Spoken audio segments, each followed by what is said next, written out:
How's it going, people? Welcome back to the channel and welcome back to the Fourever Arsenal podcast, the last one of the 24-25 season. It's not the last one of the year. We'll be back next week. Transfer stuff starts. But in regards to this season, it is the last one. You probably thought it was the last one last time round. That's when we went through the players, rated every single one, the manager too. And then there was a little game against Southampton to get out of the way before our fates were decided, which we knew was second place. Champions League places still had to get adjusted on the final day, and they did. No big surprises. Chelsea and City make it. Newcastle make it. Villa and Forest don't. And yeah, I mean, we beat Southampton. Odegaard's found his shooting boots a bit too late. What else happened in the game? Let's start with Lee, Turkish. Let's get Lee's thoughts. Yeah, Lee, I kind of want to know your thoughts. What you thought. Obviously, we always go to you first. It was good to know your thoughts. Yeah. What's the atmosphere like? Listen, I didn't see the atmosphere, because it was on another screen. But you weren't at the game. I wasn't at the game. I was over here in Dubai, and it was very exciting because it was all happening in the last 5 minutes with the Champions League, wasn't it? And then Arsenal scored in the 89th minute. And as Jordan is quite, listen, I've got no respect for that bloke no more. He's just turned around and thrown me under the bus because he knows that I have only watched the highlights of the game. I haven't watched the game at all. Just the highlights. Why they didn't have it on out here. I'll tell you what, they had 5 screens out here. They had the Liverpool game, which I couldn't believe. One Newcastle, and obviously the Champions League game. So and then they was just flashing the goals up as they went in. So brilliant strike. I believe they're showing the Liverpool game. The champions. Yeah. Well, yeah, but there was nothing riding on it. I think that what game didn't they show? They didn't show that. Villa United, Forest Chelsea, or they didn't show the Newcastle game. That was the game they didn't show, the Newcastle game, and that became really interesting in the end when Everton scored because Villa at that stage went into the Champions League. But Lee, we'll get there. We'll get to Newcastle in a minute. But just on the Arsenal game, just so we're clear, fantastic win. That's all I'm saying, John. Fantastic win. Who kind of stood out on the day? Say again. Who kind of really stood out for you on the day? Martin Odegaard, fantastic strike. I thought it was very good. Sterling done okay. I thought Havertz was brilliant when he came on because it was 1-1 when he came on. Look at his face up there. I thought it was criminal. A good substitution. All right, I did not see the game. So, Lee, I'll go one better. I was on the watch long for AFTV and I didn't see the game. So don't you worry. Turkish had the Chelsea game up on his laptop. Yeah. I had the United game on my phone. So hang on a minute. Hang on. At the end of the day, it was a complete our game was a complete. Hang on. So are we saying that of the 4 of us, I'm the only person that watched the entire 90 minutes? Is that what we're saying here? Are we saying of the 4 of us, you rocked up in a Chelsea kit? I mean, what are we doing here? Come on. Wrong pod, Jordan. It's not forever Chelsea, I bet you do on a, All you can eat Chelsea's on Matisse's channel, mate. Yeah, mate. Come on. That's why he needs to go at 11. Shirt. It's a joke, really, isn't it? Look, it's the new Chelsea shirt he's rocking there. It's the Chelsea 09 kit. SEN against Barcelona. I remember it. It's a good kit. Yeah, good kit. You're not wrong, though. Yeah. I could tell you about Forest Chelsea and how Forest probed a lot in the first half and didn't do much. And I could tell you how Chelsea probably deserved to win in the end after a hard-fought game away. But with Arsenal, disgrace. I mean, disgrace. Yeah, it's a bit of the same. Looks a good trip there, The thing was, there's no pressure on the game with there, and I was disappointed, to be fair, because obviously, it was coming through and all that, and was 1-0 up, and I was a little bit disappointed that they equalised. If I'll be really honest, keep conceding these silly little goals, but we got the job done in it. Fantastic strike by Odegaard. I have seen that. Yeah, fantastic strike. Fantastic. Sort of done a couple of them in the last few games. So hopefully, he'll get a good rest. And has he been called on international duty or not, or has that come through yet? I don't know. I'd like to think that he hasn't, but so he can have a nice rest. But who knows? Well, Lee Lee mentions getting the rest there. I mean, not being part of this Club World Cup could be a massive benefit for teams like Arsenal. You know, my dad's a Chelsea fan. He's like, oh yeah, we're off to the Club World Cup, and I'm like, that's not a good thing. You're gonna make a lot of money. They're gonna the payout is massive. You get a lot of money for that, but I don't know if you want to be. I think they've worked out that a lot of the Chelsea and Man City players, they might be playing like 19 months football in a row. Like it's Whoa. amount of football with like very little time off. So I don't know, going into a World Cup year, I don't know if you want to be going into the season off the back of a month it's in America, isn't it? Yeah. So yeah, we'll get some downtime hopefully, and some time off and some rest time. The Nations League stuff pisses me off enough. Like the season's just about ending. We've been banging out our players. I mean, Arteta should have rotated a bit in the Premier League in between Champions League, but it's our team. We pay the players. As soon as the season's about to be done, last game, you're thinking in your head, all right, a nice little rest. Oh, called up for 2 games. I don't like, I know Tuchel's a new manager, and I know this is just the way it goes. But there needs to be something there where maybe these Nations League games at the end of a season get used for youth. Maybe it's the under-21s time. Maybe you give them because after a grueling season, you're going to go call them for 2 essentially meaningless games. Nations League is nonsense. Like meaningless games, it just doesn't sit well with me. I don't think it should be. It should be like they should be on holiday from now. I think they do, Turkish. I think the players now go away for about a week and then have to come back and go train again and then go away again. You know, so that's not great, though, is it? It's not great. No, I agree. It's not great. It's not great. It's and that's like 4 weeks away, and like all in one. 4 weeks, you're off. Yeah, and then you worry about what comes back. Not 1 week, you're back. By the time you're back, you're.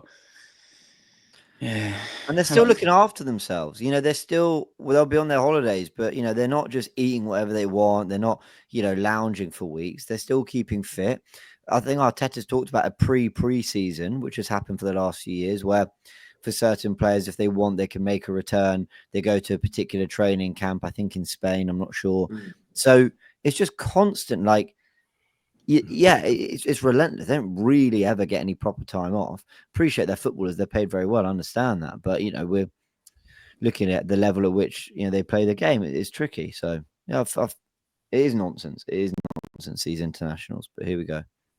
Who do we know? In terms of England, Lewis, Skelly, Rice, and Saka, right? I think so. Yeah, I think so. Yeah, like when you think about it, Declan Rice does need a rest, doesn't he? He does. Been called up. I was surprised by that. Considering that Mikel Arteta said, what was it, 2 weeks ago, that it don't look very good for him. He's going to be out for a few weeks, but there he is playing. Saka will get it to a certain degree because he's not played, but you'd still think that he would need the rest. And Skelly's just coming from a big season, like 2 games. One of them, and I don't know. I think one of them's Andorra, and it like, come on, you know what I mean? It's just ridiculous, really. We'll play Jed Spence and win it. What the fuck? Rest our players a little bit. On another note, just from the weekend's action, what did you make of the Villa disallowed goal against United? Scandalous. Yeah, criminal, really. Scandalous. Over here, it was a tight decision, but I agree with Lee. Scandalous because he's not in control of the ball. Talked to a Man United fan, turned around and said, it's a definite, goal for Villa. And I was speaking to a Villa fan yesterday. Funny enough, with it, what could do? Someone said, that they had a result a few years ago and it come back to. Which was ridiculous. That was Champions League. Massive thing. And again, it just really.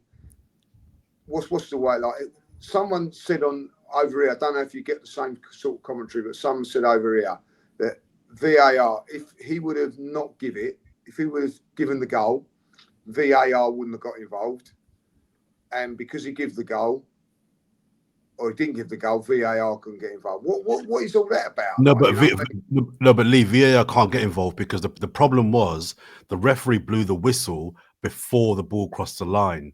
So once the whistle's blown, nothing can be done. The play's dead. If the mess up isn't VAR or even the rule. No, I'm not saying it is. It's just that it's the referee made the mistake.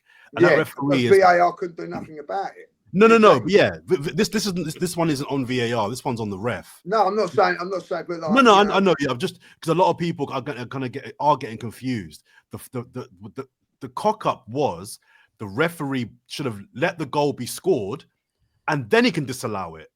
But what he did is he blew before it crossed the line, so therefore you can't go back. So the rule's fine. It's implementation. Now the referee has been in the championship most of the season. So he's obviously very inexperienced, and to get a game of that size as your first or one of your first Premier League games, that's not. I mean, everyone's got to start somewhere, but that was a big game to give a referee for his first, if not one of his first matches. I agree, it's a cock up from the referee. It's really, when I saw it, I was like, that's really bad. What I will say, and I just had an argument on my other podcast, Whisper It Loudly, go check it out on YouTube and all podcast platforms. Whilst the referee has made a very, very big error. If it happened to Arsenal, I'd be very angry. Villa were crap. Now, the argument I had on my podcast earlier was someone was saying the fact that Villa were crap is irrelevant to a bad decision, and I'm saying to a degree. But the reason why I mentioned Villa being crap was a bad refereeing decision or even bad luck is not in your control. As Arsenal fans, we can't control how good the referee is. We can't control good or bad luck. What you can control is your performance. So if you're not taking care of your business and doing your job, when a bit of bad luck or bad refereeing happens, my sympathy for you does go down a little bit, because it's Man United. Everyone's going to Old Trafford and winning. They've just lost to Spurs in the final. They're on the floor. So I'm sorry, if with something to play for against a bad team with nothing to play for, you're putting in that performance. I'm sorry, man. Villa were shambolic. They were diabolical that day. I couldn't believe United should have been falling up at half time. Yeah. I couldn't believe how bad they looked at Villa.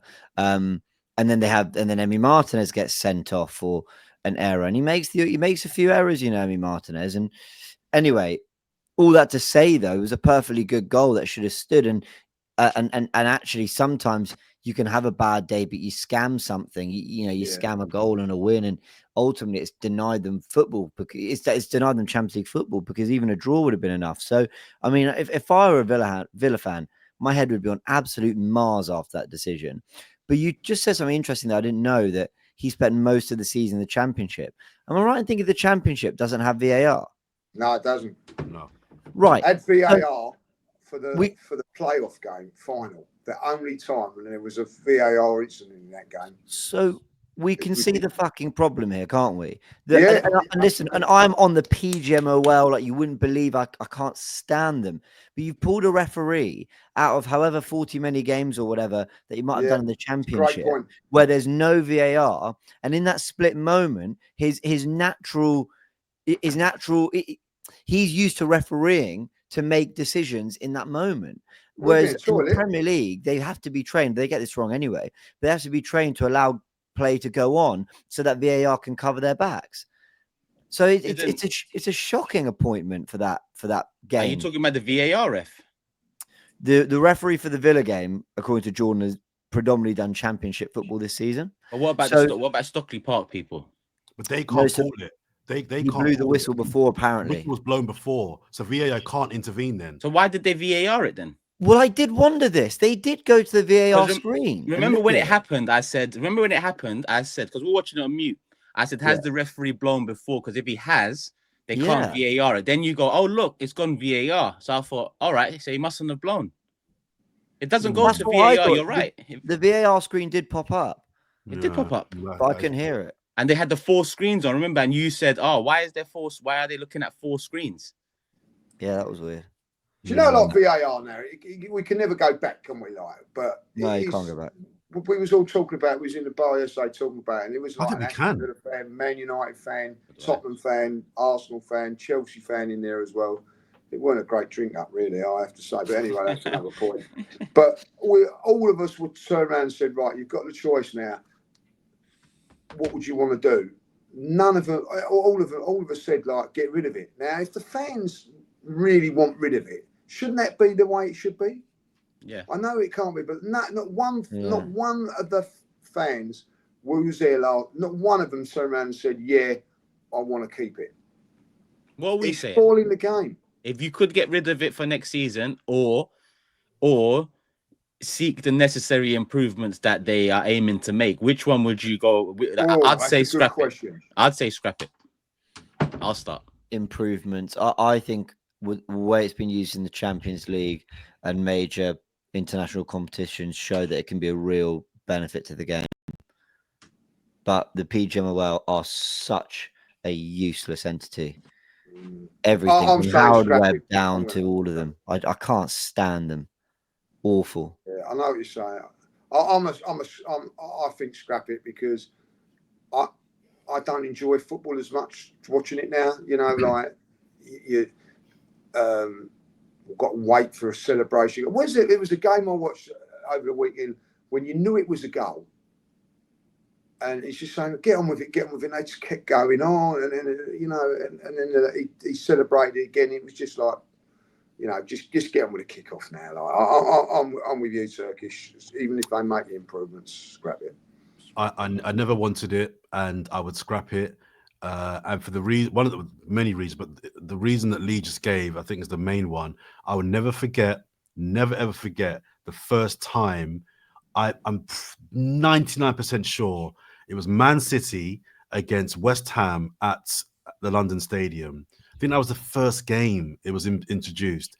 Sterling scored, and I remember him looking. He scored, and then he half celebrated. Yeah. I remember thinking to myself, "Oh, this is not good. This is not good." I'll have to check it. Someone in the comments can fact check me on that one. I remember it very well. And I'm fairly sure it was City away at West Ham, first day of the season, and it was Sterling who scored. And I remember him celebrating, but not celebrating. And I just thought, "Oh man, we've all gone to games, Jordan. Lee more than any of us, yeah. But the games I've been to since VAR, it has an effect on us as well. I can't fully celebrate because I know something might get put, unless the goal's like a 30-yard screamer or something where there's no offside, there's no foul. If it's a goal that's cut to neat passing, even in the stadium, I hold back a little because I'm thinking, oh, let's just see. You can't just go wild and then they say no, and it's a weird feeling. It's a very weird feeling. I remember at Fulham this year, and I'll bring it up to the Arsenal game. Do you remember when Arsenal scored and Martinelli was offside, like, and then the ball's gone in, you're celebrating it, like, and they've said there's an offside shot. I said, there's no way there's an offside. It's a goal, like, and it proved that he was a millimetre offside, like, and we'd gone mad because we thought we got the winner in the last. And I want those days back when if it goes both ways. And some of the decisions are like very, very marginal with VAR. You're looking at it and even in the Champions League final, you're going, yeah, that is a penalty, and then you've got somebody else sitting next to you going, no, it's not a penalty. That's not what VAR was about. And certainly for these offsides, like toenails and things like that being offside and all that. That wasn't what offside was about, boys. It wasn't. Offside was about people like goal hanging and things like that. Like, and it's just, as soon as they start drawing lines, give the goal, man. You know what I mean? Like, but I just think that's gone too far. I really do. I just scrapped a lot of it. The best thing is the goal line technology. I'll give that because it's factual. I'll keep that. But the rest of it, I'd get rid of. Even offside, if you're going to do it properly. What do they use for athletes running 100 meters or them Greyhound races and stuff at the finish line? Something following, bang, finish line. You see not down a line like this, diagonal. You see down a line like that. Get rid of the linos. Just put a computer there. Then up and down. Computer flashes it. I don't like the centimeter offside stuff. But for goodness sake, Premier League, you're still looking at the pitch sideways and still working at the light. Like just direct goal line technology, VAR, forget it. Because the whole point of VAR was to help eliminate human error, right? But humans are still in control of the decision. So the errors are still coming thicker and faster than it did then. Yeah, and when it's a great question you posed there, Turkish. Could you have almost like a laser system what do they use? 100-meter, yeah.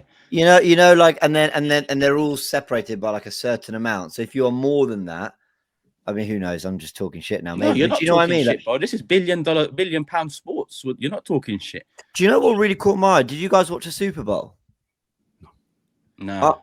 Every time, they have to gain 10 yards, right? They throw the ball to try gain 10 yards. But every time they got sort of a hit and they had to start again to get to the rest of the 10 yards, they always knew exactly where to stop it. And they had loads of referees, they had lots of people, their communication on the mic. I was going, this is great. Now, others, to be fair, I'm a casual. Others were saying, no, it's got its problems, cool, whatever.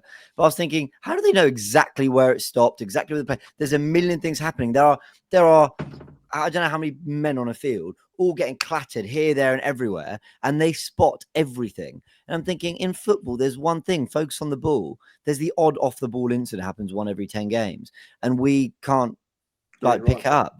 I do think there's a long way for the. I know a lot of people argue back with me in terms of, I think the game should keep evolving and people want it to go more back to where it can, and that's fine. But we're talking, there's a difference between the rules and how we implement the rules. And I think in terms of how we implement the rules, there's still so much more we can do to actually just improve the game and improve the spectacle. I think we're miles off it. And I think the PGMOL having one last shocker, one last hurrah shocker to end the season in what has been probably the worst campaign I've ever seen from the referees. I think it's got worse and worse and worse, and this has been probably the worst. Decisions I've never seen before. Saliba giving away a penalty because he went for a header and there was a clash of heads. Declan Rice and Trossard sent off for poking the ball away. I mean, just, Saliba sent off rightly against Bournemouth because of the last man. Adebayo does it the day after against Liverpool, nothing. Just and that's just on Arsenal. There have been constant nonsense decisions from start to finish, and they've made themselves the story, so congrats to them. But it's honestly massively detracted from how much I've enjoyed this season, the fact that there have been so much of the conversation. I agree. I'll go along. Do you remember like Cucurella? Something has come up today, when he handballed it against Arsenal like this season, it's the blatantest handball I've ever seen, and they don't give it. Yeah, Martinelli at home, when Martinelli went on the outside. He goes like that. He goes to it's the most, and then you see what in the Champions League final, it brush off Saliba and they give a penalty. It's just shocking. And it's not just Arsenal; it's just all round. It's just And then what another weird thing about it is you play in the FA Cup with it. Then you play without it. You're playing it with it and without it. Oh, we bring it in for this game. We bring it there. If it's for everyone or not for no one. That's how I see it. I really do. Maybe UEFA should take control of it. I know every league has their own governing body, and I know UEFA don't really have a part to play in individual ones, but just have just have UEFA lead it. And another load of nonsense. Well, we have different handballs for different competitions. Yeah. Like we have FIFA. FIFA should be saying that these are the rules. And they can change and they can review it after a couple of years or whatever. They've got to go, this is the standard. This is the standard for every league under our, whatever it is, organization. It's happened the last 2 seasons now.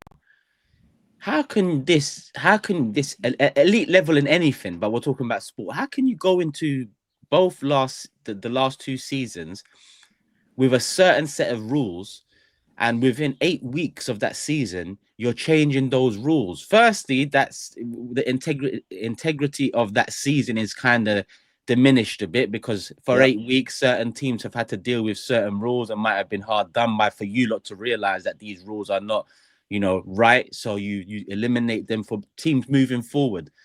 But at elite level, the last 2 years, you're going in with rules that 8 weeks later you're changing, and make sense. Because even if you own an off license, just a private owned, then you make decisions like this within 8 weeks, you have to change them. Poor decisions. Yeah, but these men are being paid millions to make these decisions.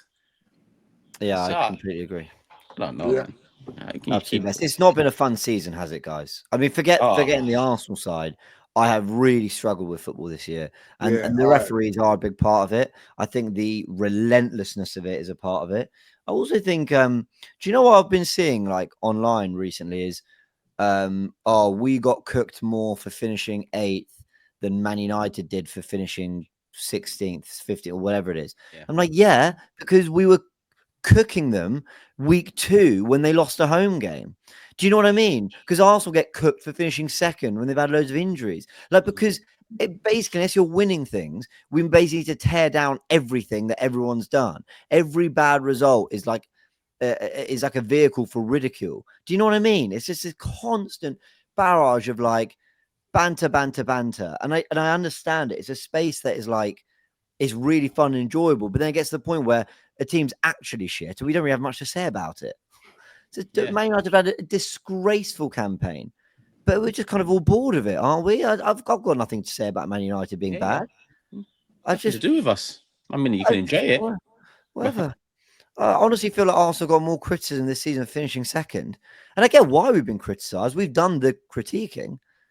But I just not more than Man United. I'm not saying we've got more, but I'm saying we've had more criticism probably this season than, I don't know, we did for finishing 5th, but we battled for top 4.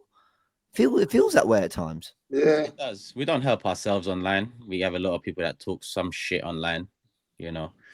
And that rallies the other side up. So when the other side have something to say, they rally this side up, and then our side's talking more shit again, and it just keeps on going. I mean, it's far gone now. There's no fixing it.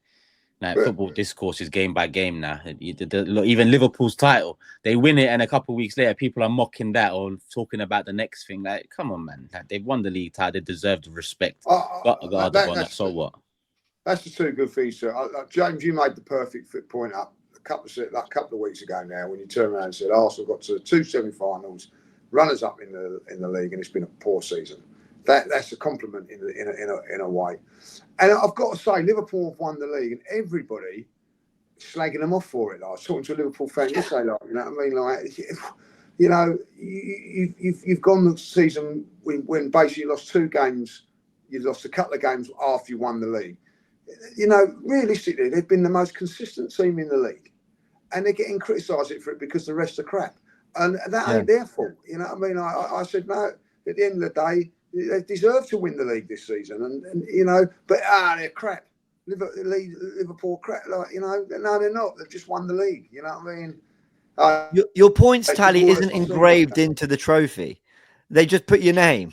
They put your name in here. They don't even and 84 points. You know, it's just like, come on, really? Like Liverpool a bit. Like people are even throwing it at them. Well, yeah, but if this had been another year, we don't know that, because one thing you learn in sport is when there's competition, it drives you to another level. Like we see it in tennis, right? Roger Federer got better because Nadal and Djokovic came out. We see that all the time. Liverpool, City had to hit 98 points because Liverpool hit 97. They had to. Like, it pushes. So who cares? Like, who cares? But I would take a league title on 62 points right now, please.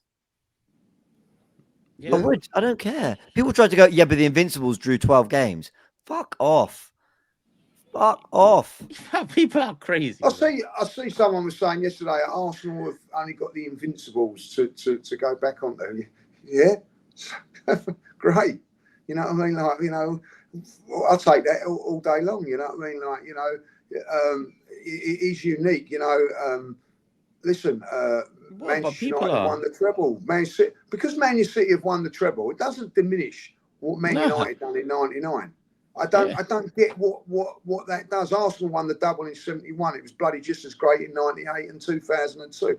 It doesn't diminish what you've done, but it seems to be like brushed aside now. Like, you know, like so Arsenal.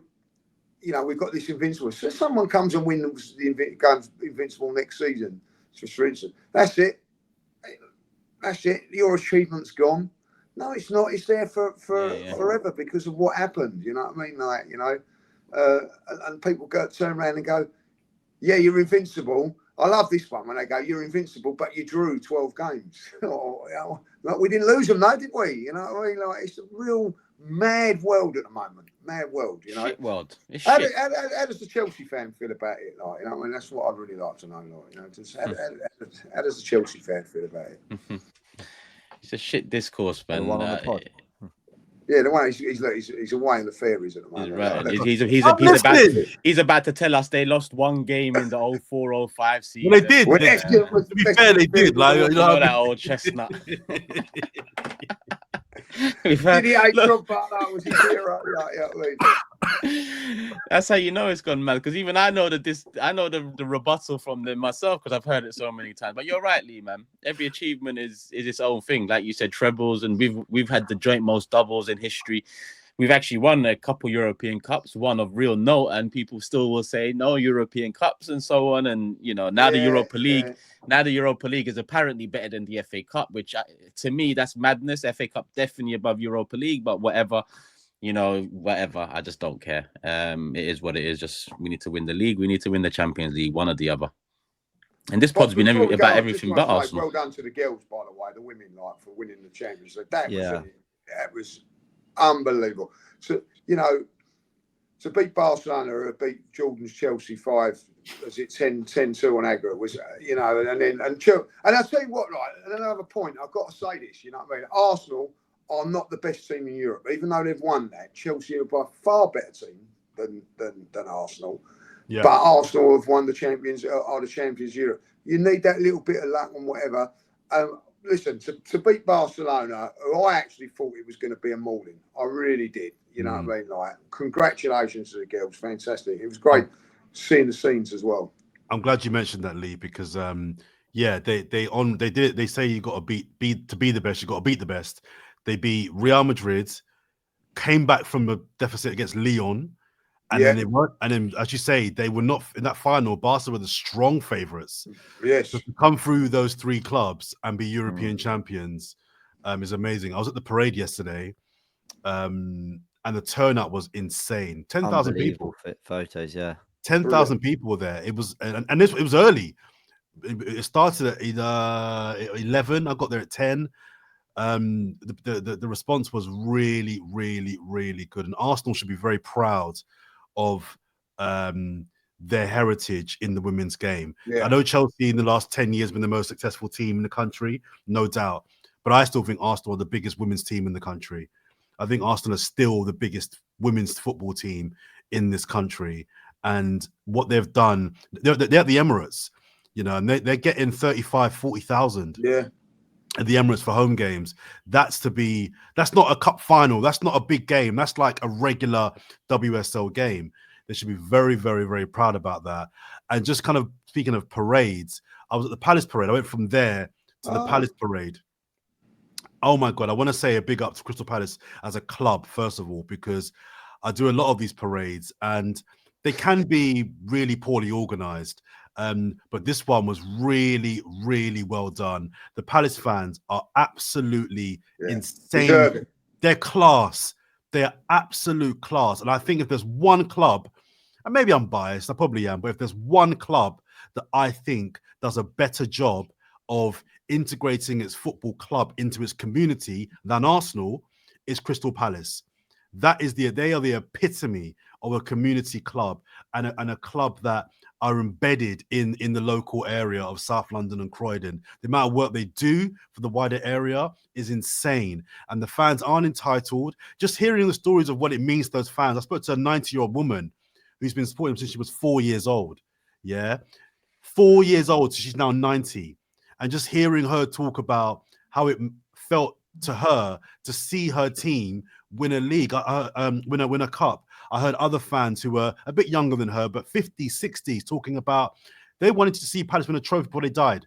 That was really their main thing. I just want to see my team. I want to see armpits. I want to see, before I die, I want to see armpits. And to see it and to beat City in the final, the parade, it was a great turnout. Kids, I love Palace. It's my local team. It's a team that I probably should support because they're down the road from me. But they're definitely my second team. I want to just big up the organisers, first of all, because it was a really well-organised parade, unlike that mob down the road on Friday, but we'll move past that. But also just hearing and seeing what it meant to those fans to win the FA Cup. It's so much more than it means for other clubs, so much more. So I want to big them up as well. But yeah, the Arsenal women. Untainted. Palace are untainted side by this whole commercial football world of the last 20 years. And that's why a lot of people, and it resonates. A lot of people say championship football, lower league football, or supporting lesser teams is a very different experience, and experience that resembles what football was really about originally. And really over the last 20-25 years with the international commercial aspect of it all, a lot of the big sides have, the soul's been ripped. I mean, look how much I talk about Arsenal.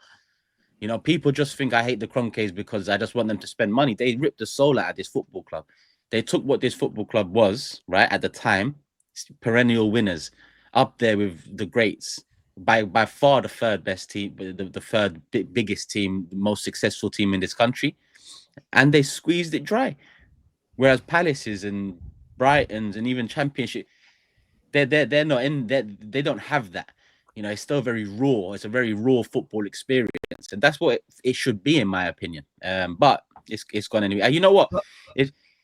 If there's any just on the side, if there's any publishers watching, I just bought my son a Where's Spider-Man book the other day. Where's Wally? It's like a Where's Spider-Man. I've got an idea. Can we have a book of parades and call it Where's Jordan? And every West Ham Conference League parade, the Tottenham parade, and then put Jordan in every one, and I swear it will sell. I'll sell it. It's funny you mentioned that. It's funny you mentioned that because yes, I am the now. There's been more parades and games. Every parade in the last 20 years. Where's Jordan? Circle. It's true. It's funny you mentioned that because, yeah, I mean they're talking at work that I'm now, my new title is the parade correspondent because parade going on. I'm there. Listen, I'm just working. I was at Tottenham. I did West Ham. I've done Palace. I've done Newcastle.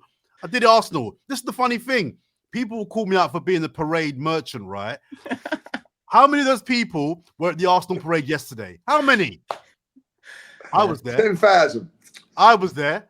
You weren't there, Lee. You weren't there. I wasn't. And you weren't there. So you can stick your parade in your pipe and smoke it, yeah? When it comes down to it, I'm there for the Arsenal, right?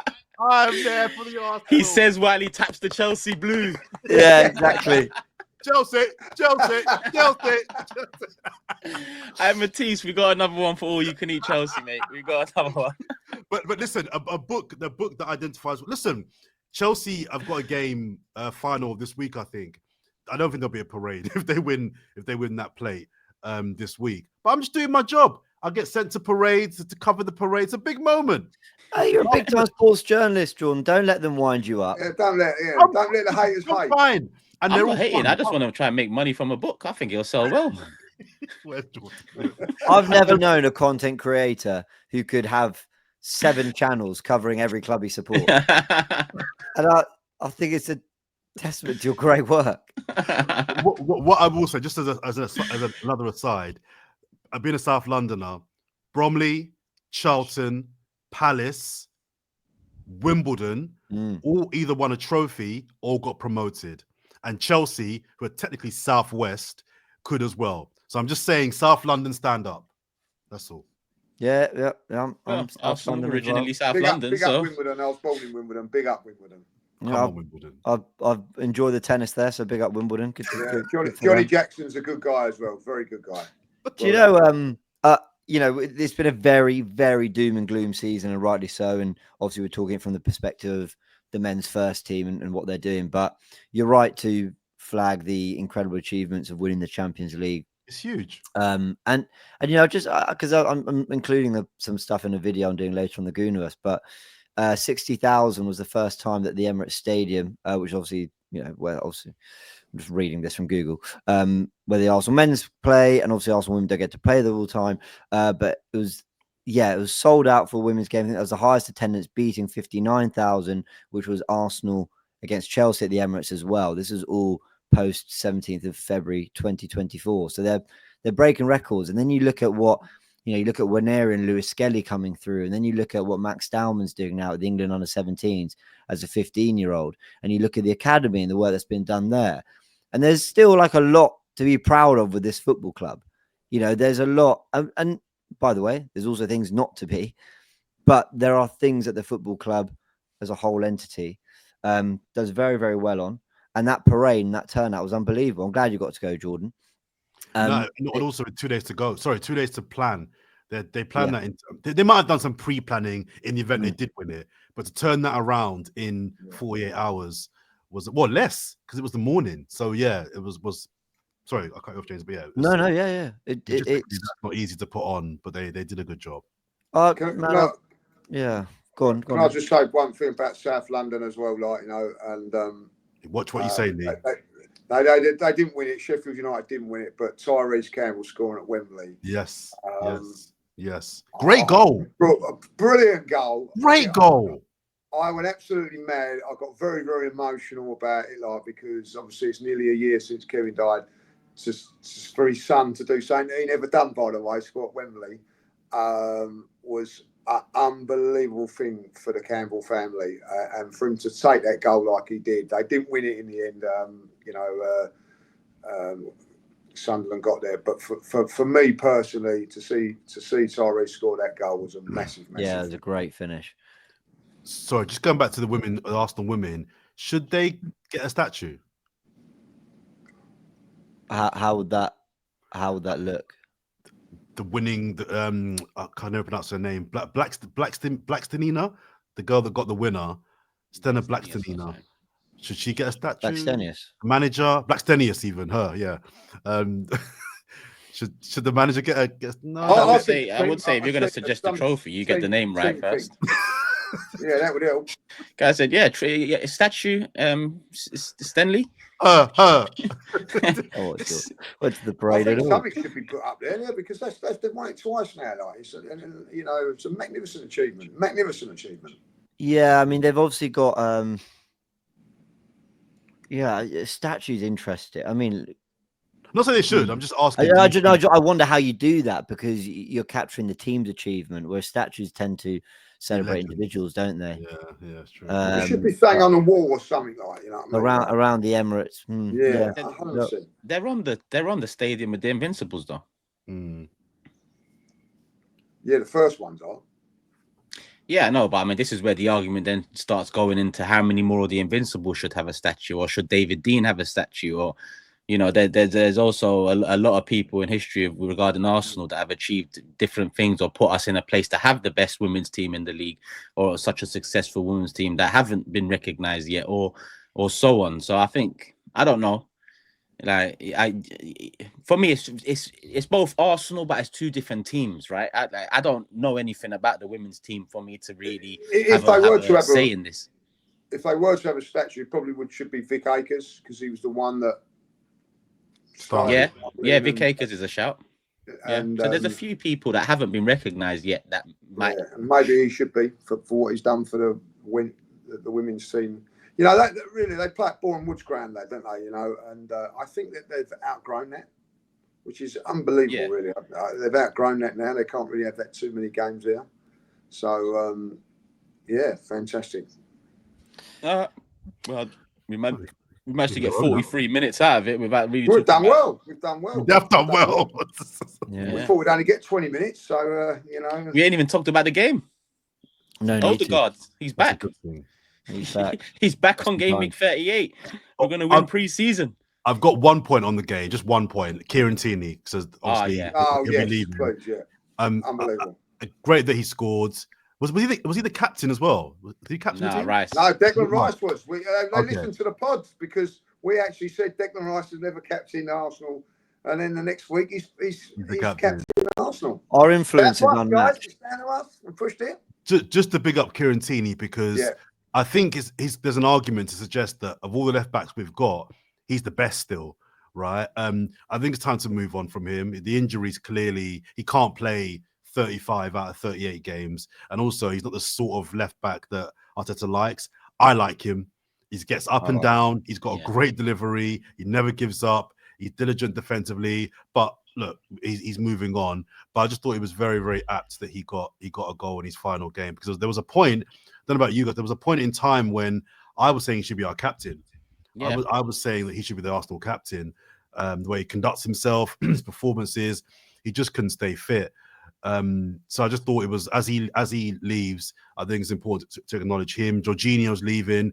Wasn't with us for very long, But Jorginho did a very good job as a squad player for us. And I have no doubt that he had an influence in the dressing room and behind the scenes as well. Them things matter. All right, on the pitch, you might not be lighting it up, but you need people that behind the scenes can hold standards, can encourage people, can be an experienced head. And I'm fairly confident that he did that. Who else is leaving? But more than that, I think he came in and did well. He did do well. He did do well. That's all I needed. Changed my perspective of him. Massively for me as well. Massively. I always say what a good player he was. Zinchenko, anyone want to say bye? No, bye. Do you know what? Zinchenko will still leave for me as a player that I rate. If I'm honest, I rate him. He's a good player. Just he's not good enough. Liability. Done well for us. Got us back up to a certain point. Player. That Zinchenko's had 3 full seasons. He might have another. I doubt he will. That first campaign, I thought he was outstanding. And I know that people started to clock onto it. And you know what? We had to reinvent ourselves a little bit. And in Lewis Skelly, you can see that you don't have to compromise on the defensive abilities, to have an inverted fullback and all that. But I will say, when Zinni, especially for about 6 months of that season, 4, 5, 6 months of that season, when he was moving into midfield, teams didn't know what to do with him.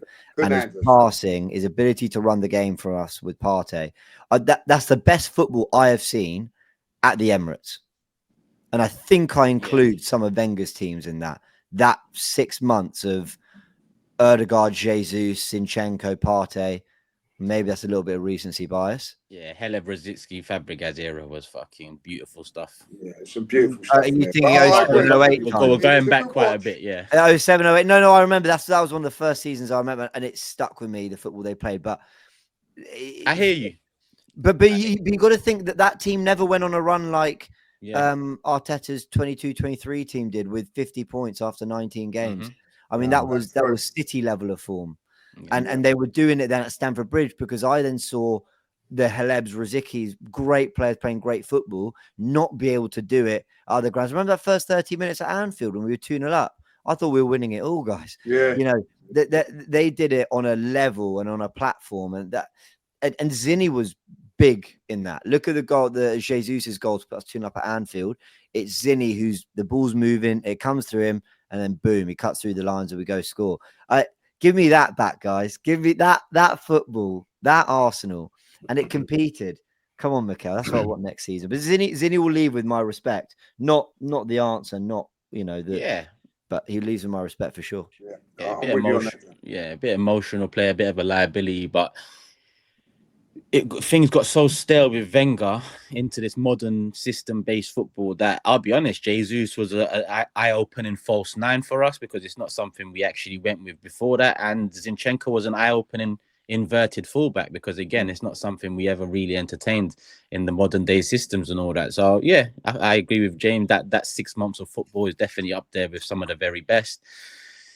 Aesthetically and even efficiently, numbers wise, probably the best 6 months. But yeah, all in all, Tierney for me, I don't know why we didn't extend, because we had the option to extend. Yeah. Because listen, on one hand, you keep him for another year because he is our only true left back and he doesn't moan on the bench and he comes in and he does a job and provides something different. On the other hand, you could have got 10-15 mil out of him.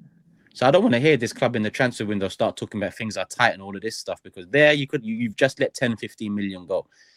So, you know, big I think it might have been Turkey. Sorry to cut you. I think it might have been also he wants to play week in, week out. So that's fine. The club might have offered him, look, stay for one more year. No. We had the trigger. We could, in the contract, we had the +1 and we kind of said, you know what, it's all right. Allow it, yeah. But don't tell me it's all right and then not buy players and then tell me the financials are not all right, because that's 10 mil there we could have easily got, because this season he's come off the bench and actually added things to the side. Yeah, he's done all right. Who else is off then? That's all everyone I can read. That's it. Zinchenko, Jorginho, Tierney from the players that Sterling, Neto. Big thanks to Neto for his contributions, man. It's been very good in Spain. So it's so harsh. It's not his fault. I mean, he was shit against Girona, but I've never seen a goalkeeper try and make a save outside the box. But other than that, it's been good. Upstep Dean Henderson. Raheem Sterling it's been a terrible signing. And that includes the fact it was a loan and Chelsea have paid half his wages. But whatever, we rolled the dice and it didn't work. Nice. And yeah. Sterling, it's been a pleasure, man. It's been a pleasure, mate. Yeah. What did he say when he first came in? You're going to see the best of me. Fuck, we sure did. We sure did. But yeah. It's bad, that quote, hasn't it? Yeah, it just didn't work out.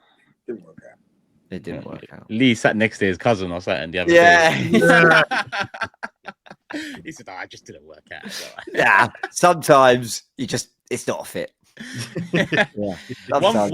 One more thing I will say, sorry, the Tierney thing was definitely Odegaard's goal, nice, too little, too late, but didn't set the world alight. But I like seeing Ranieri in the central areas. There's just something about him centrally that I like more than on the right wing. He's more available. He likes the pockets. He likes being in those tight spaces, similar to Lewis Skelly, but in a more dynamic kind of attacker type of way.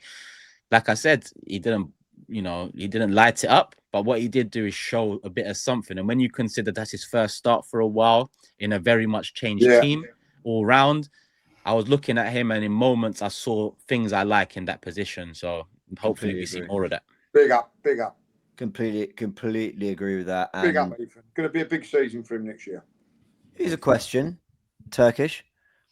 Would you rather we got a 10 with a left winger and a striker, and then Ranieri can kind of play back up to Saka, or Ranieri can play in central space, can just be the Odegaard kind of backup, but we go get an Mbemo?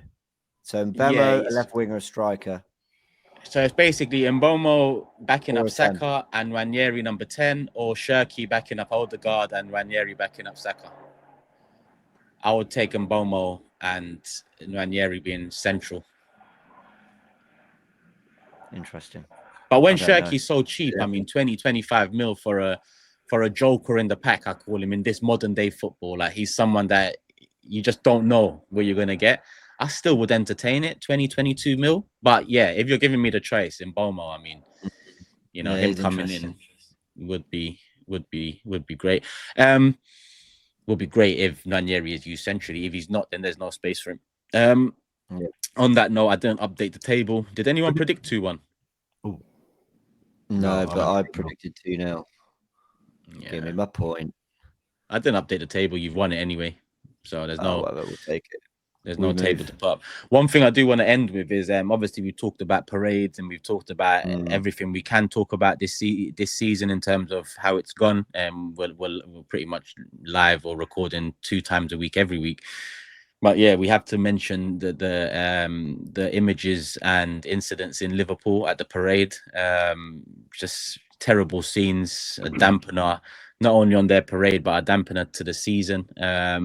And thoughts, prayers, I said it on the Big Six yesterday, out there with everyone affected. I have woke up to news that I don't believe there are any deaths, and I hope that remains the case. Couple still serious, recovering, but no one wants to see that, man. Liverpool deserved the league, deserved to have that parade, and off the back of that COVID one as well, where they didn't get a chance to celebrate, to see what happened at the end of it last night, whether it was a premeditated attack or whether it was someone who just lost it in the moment, Personally, I'm glad a few of them got to him before the police did, and I'm hoping the police do what they need to do with him, because I've got a child. I've heard a few children were involved, and if I was ever at a parade and something like that happened, in and around my children, my child, my friends, my loved ones, I might be in jail by the end of the night too. So hopefully everyone recovers well. The police sort out what they need to sort out, and thoughts and again prayers are out with everyone still recovering from that, whether it be direct physical or emotional, knowing someone who was part of it. I think that needs to be mentioned. Absolutely. And should be a time of celebration, and people are going out in their football shirts, and they're just sort of it's devastating whenever it happens, but you shouldn't be going to a parade in your city and and be kind of fearful of anything like that happening. And it's just I agree with everything you said, Turkish. Just one thing I'll add on is maybe not a discussion for kind of today or even this week, but this might reshape how football clubs have parades going forward, in terms of having them on main roads and on high roads. This obviously is an incident that you know, it's a one-off and it doesn't happen very often. But and as Turkish says, I'm stunned there are no deaths. I'm very happy that no one's died. But I haven't watched the videos. I just don't understand how people have kept their lives, which is very, very, very, very positive. But I think this might, going forward, have to make the authorities either tighten up road closures and that sort of thing, or just decide we're going to have parades differently, maybe in a park or maybe in residential areas and not on high roads. I don't know, but this can't happen again. It can't happen again. It's not just parades. It's concerts, it's festivals, it's those sort of things as well. We have to really look at how do you have events that are in the streets with mass numbers of people that ensures, as much as you can, maximum safety of those people, because it's horrific. It's so bad. So bad. Sad scenes, man. Sad scenes. On that note, we ain't got comments of the day, I believe. Well, I just want to say, I mean, people really got upset with me with my ratings on the comments this week. They really, really came for me on the comments, right? I didn't even check it for once. No, I did read some of them. What were they angry with? Oh, Jordan, how can you? The main one was Timber. Like, they were like, I gave Timber a 7. People lost their heads. I think you lot gave him an 8 or a 9. So I'm like, I didn't give him a 4. I gave him a 7, and people were genuinely losing their heads over my rating on Timber. But like, oh, he gave Odegaard this, he gave Mikel Arteta this, and I did bring Mikel down. I did bring him down from a 7 to a 5. I did revise and a 4 that. at one point. I think it was a 4, right? So people were losing their heads. Like, just relax, just calm down. It's all right. You can give your first rating. time won't be the last time. Yeah. Get ready for next season. Have that note, people. It's summer ahead now. It's gonna be good weather. Go and get a girlfriend, have some sex, have a cocktail, have a holiday, have a break. There's women watch this show too. Yeah, they can have sex too. Yeah, everyone have sex. Yeah, but they might not want a girlfriend. They might want a boyfriend. They might want a girlfrist and or a boyfriend. I'm just saying, whatever your preference 2025, brother. It's 2025. I'm down with all of it. Whatever your preference is. I'm not as down as him, but I'll let him speak. No, not me personally, but I'm just saying. Each their own. What he's saying is just enjoy the summer, guys. That's what he's saying. Yeah. Basically. In the Jordan way. Have a good And how long is it going to last? Because I think, was it 27th of May? In 7 days' time, we'll be sat on this pod going, I can't believe they've gone for Sesko, not Gyökeres. We'll be losing our heads, and things will be all over the place. James, my response, capital letters for the title of the vid. But my response is, why is it either or? Why can't you be angry at signing Sesko and have sex? Why you got to pick? People are gonna be stunned when Sesko comes in and Jordan's comparing him to fucking Shevchenko and shit. So that's coming. It's coming for sure. I listen as well. Community love for the love as always, man. It's been a outside of Arsenal and what's happened on the pitch or what hasn't happened in terms of the engagement, the love, the support for the Fourever Arsenal show, whether it's in the comment section, whether it's out and about, whether it's at stadiums, whether it's in the DMs. It's a pleasure, people. It's a pleasure to do this with the lads. It's a pleasure to deliver it for the community. It's a pleasure to go through comments. It's just this show is a pleasure. I love it. One of the 2-3 I really love doing because it doesn't feel like work. It just feels like mates having a chat. And a big part of the reason why we have got this far and we are as big as we are now is because of you. You're part of that. The community. So big up the community for another. Some. Now, big up every single one, especially the ones that get onto Jordan, because I like you lot the most. I really do, because it used to be me, and now I look and I laugh and I smile because now it's Jordan, and I kind of miss it a bit. So maybe next season, if you can have it back, I'll be back. But outside looking in at the moment, we enjoy, we move, and obviously the community is one thing. Jordan, Lee, James, pleasure as always. I know I can be difficult at times. Sometimes I'm a minute or two late. But you do bear with me, and I appreciate that always. Look, Lee's got Michelle holding the camera the whole stream, going back and forth like this, doing different angles, and he's shaking his head at me. It's her birthday. It's new technology. This is new technology, so. Yeah, no, but big up, Only lads. Lee, who Seriously. can't work a camera, decides to get the roaming cam. Yeah. For God's sake. I mean, It's mad, the camera, because it zooms up to him like he's about to say, you know, the cliffhanger at the end of the movie. Yeah, It zooms up to him, yeah. and then he's just like, Nothing. wipes his face. Yeah.